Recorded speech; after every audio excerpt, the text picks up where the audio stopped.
Algumas frases e palavras fizeram parte do nosso cotidiano em 2020.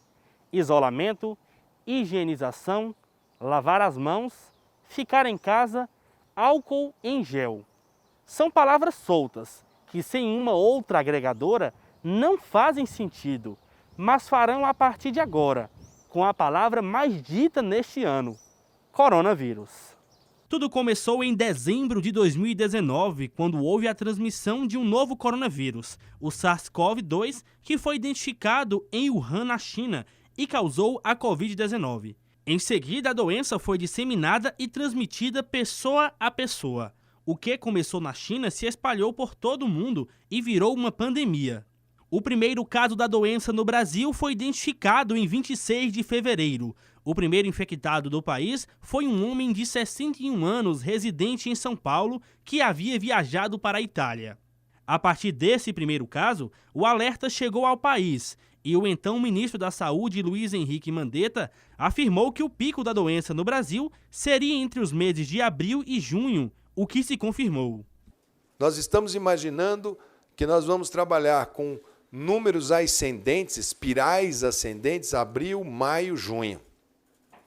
Nós vamos passar aí 60 a 90 dias de muito estresse. E hábitos de higienização, como o uso de álcool gel e lavar as mãos, além do uso das máscaras, se tornaram uma constante para todos. O correto é a gente estar sempre lavando a mão, ter cuidado no que a gente está manuseando, ter cuidado de não pegar essa mão e levar em mucosas, né, no nariz, nos olhos, no ouvido.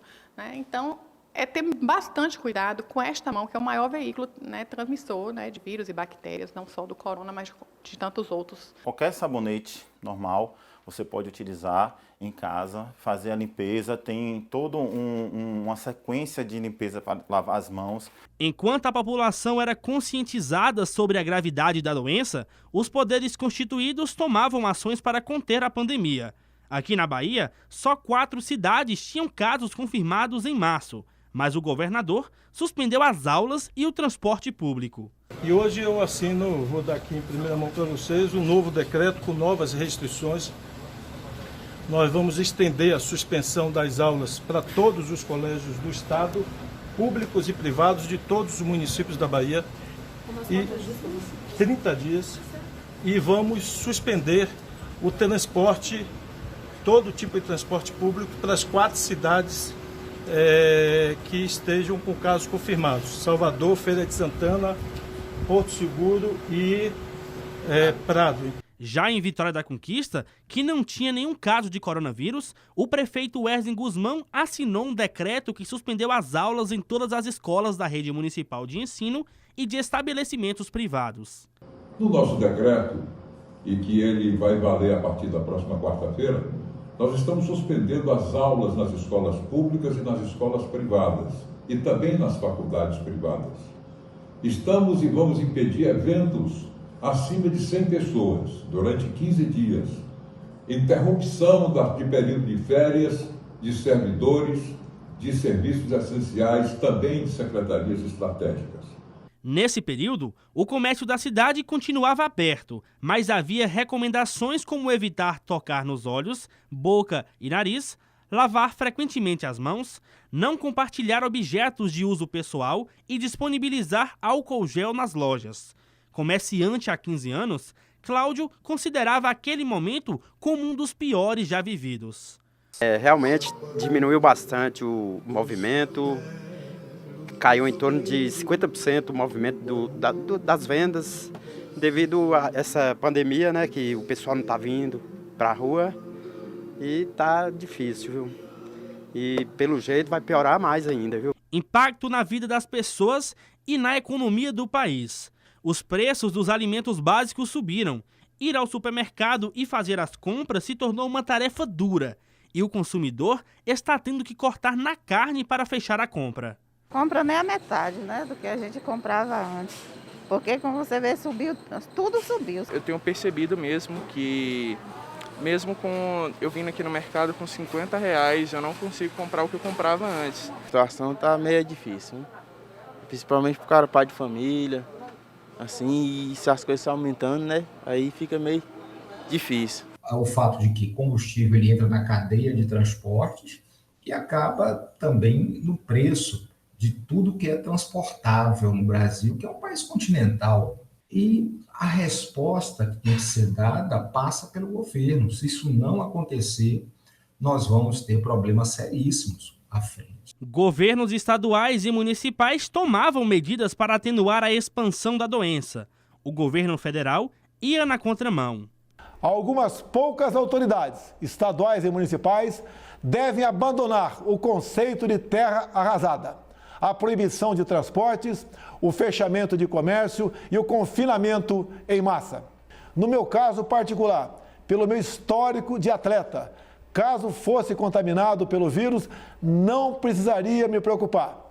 Nada sentiria ou seria, quando muito, acometido de uma gripezinha ou resfriadinho. Enquanto o presidente falava isso, o coronavírus se expandia pelo país. E cenas de hospitais lotados e covas coletivas eram vistas em Manaus, no Amazonas. E prestando um serviço de conscientização à população, a imprensa combatia as informações falsas. Nunca o jornalismo foi tão importante como hoje. Nós já estávamos vivendo um cenário de desinformação e agora, com a pandemia, esse cenário se potencializou ainda mais.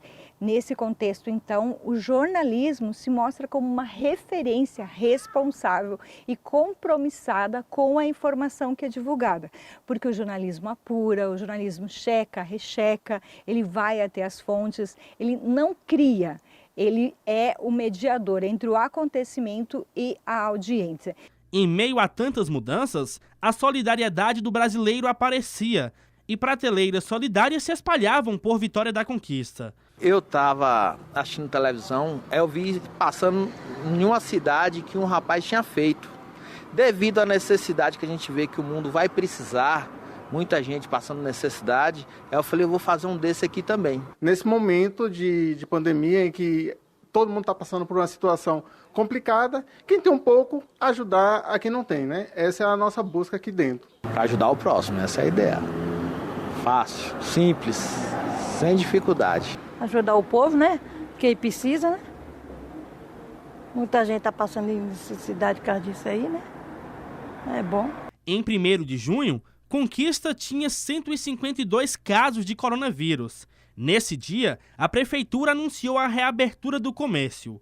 Uma semana depois, em 8 de junho, já eram 262 casos confirmados. Se a sociedade ela cumpre o seu papel do ponto de vista do isolamento social, ganha a saúde coletiva. Se ela não cumpre, perde todo mundo nesse jogo.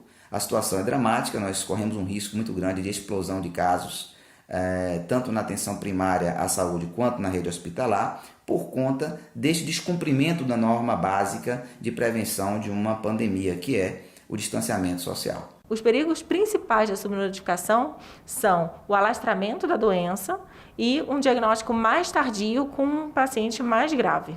Existe uma demanda, sim, subnotificada, que a gente já identifica.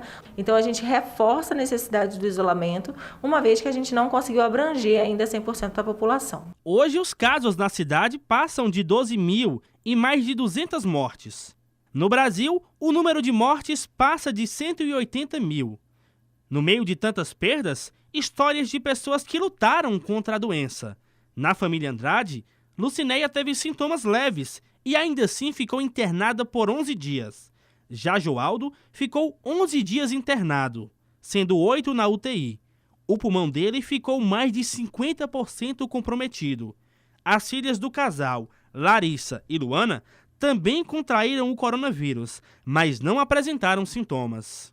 Então, que a pessoa tenha realmente esse cuidado consigo e com os outros, né? Porque às vezes a pessoa sai sem usar uma máscara. Então, tem que ter esse cuidado. E ele não distingue, não. Porque, por exemplo, eu corro de bicicleta, eu faço corrida também, faço academia, a dieta nossa alimentar é extremamente controlada, né? E, mesmo assim, ele veio realmente extremamente forte comigo. A pandemia mudou a rotina de várias profissões. Muita gente começou a trabalhar em casa no modelo home office. As salas estão vazias e as aulas sendo oferecidas online. Essas mudanças alteraram as relações interpessoais e forçaram a educação se readequar para continuar chegando às pessoas.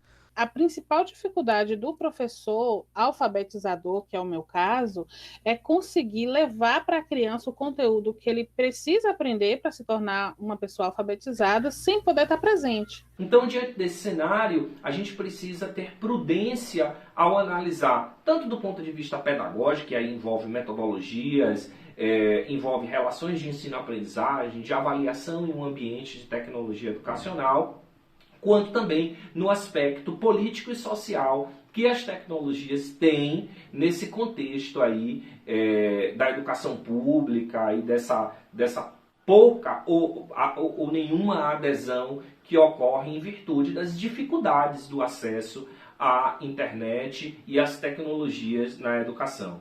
A UESB também adotou o modelo de ensino remoto.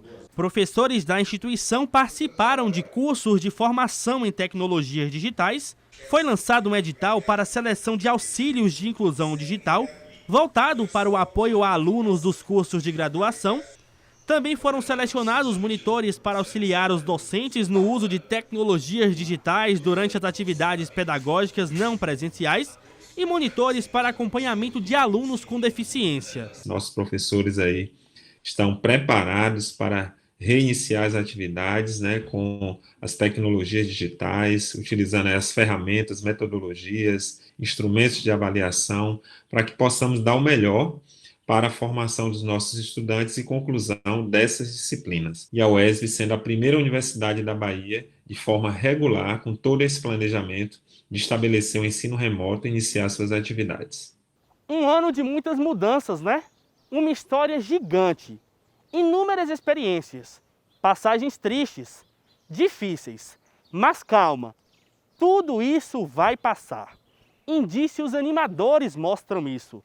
Pesquisadores de todo mundo se empenharam em estudos de vacinas para imunizar a população e voltarmos ao normal. A vacinação já começou em várias partes do mundo, no Reino Unido, na Rússia. A vacina está chegando. No Brasil, o governo federal anunciou que a vacinação deve começar em março. Em São Paulo, a vacinação foi anunciada para 25 de janeiro, com a aplicação da vacina Coronavac Butantan. É importante a gente alertar o que as pessoas não devem ter receio de vacinar. Para a gente dar um basta, um fim nessa pandemia, diminuir o número de casos, de mortes, é importante a vacinação. Então, as pessoas que têm dúvida em relação às vacinas, tem sites confiáveis que você pode checar essas informações, basta dar um Google, não confie nessas correntes de WhatsApp, sempre desconfie quando a pessoa fala mal da vacina e não mostra nenhuma prova em cima disso. Não vai dar para vacinar todo mundo. Aliás, muitas pessoas nem vão querer ser vacinadas. Mas se tiver uma certa fração, 50%, 60% de pessoas vacinadas, nós atingiremos o que chama imunidade coletiva. Ou seja, o vírus deixa de espalhar com tanta agressividade como está acontecendo no momento.